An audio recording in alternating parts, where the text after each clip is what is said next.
জনাব মোহাম্মদ আব্দুল মুতালিব সাবেক সভাপতি ৪ নং ওয়ার্ড, উপস্থিত সহসভাপতি ডাক্তার রাসেল মিয়া এবং আজকের অনুষ্ঠানের প্রধান অতিথি নান্দাইলের মাটি মানুষের নেতা, বারবার কারা নির্যাতিত নেতা, নান্দাইল বিএনপির আইডল, সাবেক পৌরসভার সাবেক মেয়র, নান্দাইল পৌরসভার সাবেক mayor FM Azizul Islam pickle, উপস্থিত আছেন ময়মনসিংহ উত্তর জেলা যুবদলের সংগ্রামী সাধারণ সম্পাদক জনাব রবিউল করিম মিয়া বিপ্লব, উপস্থিত আছেন ঢাকা বিশ্ববিদ্যালয়ের ৮০ দশকের সুদূর ছাত্র নেতা, নান্দাইল উপজেলা বিএনপির সাবেক সাংগঠনিক সম্পাদক, আপনার আমার অত্যন্ত পরিচিত নেতা এবং অত্যন্ত পরিশ্রমী নেতা জনাব আনোয়ার হোসেন মাস্টার সাহেব, উপস্থিত আছেন নান্দাইল পৌরসভার সাবেক সাধারণ সম্পাদক, সাবেক কমিশনার জনাব নজরুল ইসলাম ফকির, উপস্থিত আছেন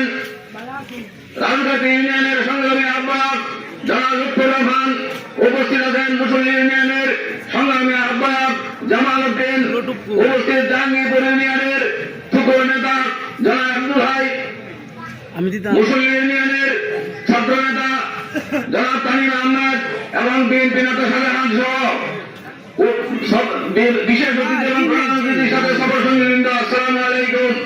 আমি আমার বক্তব্য দীর্ঘায়িত করব না, আমার অন্যান্য বন্ধুদের কাছে বক্তব্য শুনতে পাচ্ছেন। এই নান্দাইলের নির্বাচনের সময় বর্তমানে যারা ৬ জন কেন্দ্রে আছেন, আপনাদের কাছে আমি বিচার দিব এই ১৭ বছর আপনারা কোথায় ছিলেন? এই নান্দাইলে ১৭ বছর বিএনপিকে টিকায় রাখছে ব্রিগেডিয়ার জেনারেল সূর্য সাহেবের পরিবার। আপনারা জানেন যে আজিজুল ইসলাম পিকুল তার এই বয়সে তার নামে ৫৩টা মামলা। তখন আপনারা কোথায় ছিলেন? আপনারা যদি নান্দাইলে আন্দোলন সংগ্রাম করতেন এই ১৭ বছর, নিশ্চয়ই আপনাদের নামে একটা মামলা থাকতো। মামলা না থাকার পিছনে ২টা কারণ থাকতে পারে। ১ নম্বর কারণ হয় আপনারা আন্দোলন করেন নাই, আরেকটা কারণ হইতে পারে যে আওয়ামী লীগের সাথে আঘাত করে আপনারা আন্দোলন করেছেন। এটা করা ২টার একটা করেছেন, ২টাই গৃহীত কাজ যদি করে থাকেন। সংগ্রামী বন্ধুগণ, এই ব্রিগেডিয়ার জেনারেল সূর্য সাহেবের পরিবার এই ১৭ বছরে নান্দাইলের নেতা কর্মীদেরকে সন্তানের মতো খুলে করে রেখেছেন। আপনারা সবাই জানেন, যারা বিভিন্ন মামলা জড়িত ছিলেন, জানেন এই ফ্যামিলি আপনাদেরকে কেমন খোঁজখবর নিয়েছে। কিন্তু পাশাপাশি যারা আজকে বসন্তের কুমিরের মতো নির্বাচন করতে আসছেন, আপনারা বলেন আপনারা সংগ্রাম করেছেন, আন্দোলন করেছেন, কোথায় আপনারা আন্দোলন সংগ্রাম করেছেন এর প্রমাণটা কি? আজকে যদি আপনাদের সামনে একটা মামলাও থাকতো তাহলে বুঝতাম যে আপনারা আন্দোলন সংগ্রাম করেছেন।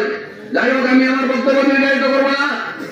এটার বিচার আপনাদের বিবেকের উপর দিয়ে গেলাম যে নান্দাইল বিএনপির ধানের শীষের কান্ডারি কে হইতে পারে, আপনারা নিজের বিবেককে প্রশ্ন করে উত্তর দেবেন। সংগ্রামী সাথী বন্ধুগণ, এই ২৪-এর গণ-অভ্যুত্থানে, ছাত্র জনতার গণ-অভ্যুত্থানে আওয়ামী লীগ ফ্যাসিস্ট সরকারকে এই দেশ থেকে তাড়ানোর পরে আরেকটা নতুন ফ্যাসিস্ট সরকার দল এই দেশে আবিষ্কার হয়েছে, যেটা আফগানিস্তান টিকিট বিক্রির দল। আপনারা জানেন তাদের লোকটা ছিল আল্লাহ, দাড়ি পাল্লার নিচে আল্লাহ লেখা ছিল এবং নাকিমুদ্দিন কথা লেখা ছিল। তারা এই হিন্দু এবং পশ্চিমাদের খুশি করার জন্য তাদের লোগো থেকে আল্লাহ নামটা পর্যন্ত উঠাই দিছে। কত বড় ভিন্নতম কাজ! তারা নাকি আবার ইসলামিক দল। আপনারা ইসলামিক দলে হল, তাহলে আপনারা আল্লাহর নামটা কেন উঠাইলেন আপনাদের লোগো থেকে?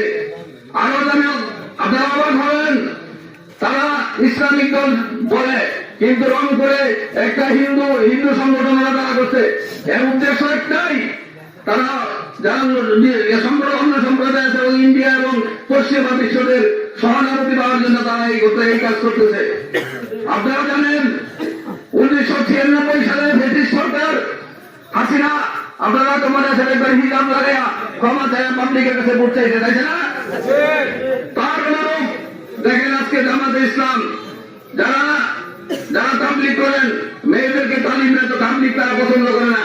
কিন্তু এখন দেখছি গ্রামে গ্রামে শহরে মেয়েদেরকে তালিম করাইতেছে এবং বলতেছে যে যদি জামাতে ইসলাম আপনারা ভোট দেন তাহলে যাবে আল্লাহর বাক্সে। আরেকটা ইসলামিক দল আছে, তারা বলে তারা এখানে ভোট দিলে নাকি যাবে নবীর বাক্সে। তাহলে আল্লাহ এইগুলো সম্পূর্ণ শিরকি কথা।